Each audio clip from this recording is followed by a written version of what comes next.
font style was it? It was the one in the middle. So that's it right That's there. nice.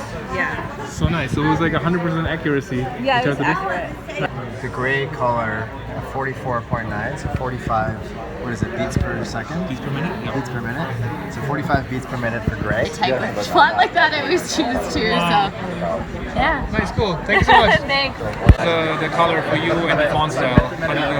So the color for me is blue, and the font style is Calibri, which is a very clean, modern font. And do you think like from like the results that it correlate with your own self-reports? Yeah. I mean, as we were just talking about, I think the blue definitely is the color I gravitate towards. It's the color I've chosen for my bedroom. Grey, which is also up there, is also the color I chose for my living room.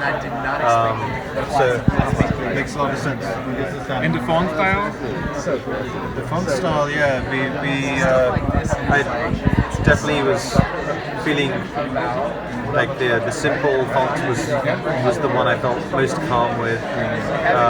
As we got into the sans serif, like the Times, New Roman, and whatever that impact one was, didn't like those. I've never really liked those, so that data wasn't surprising. But this is also a very intimate font style for you, which got picked because you chose it in your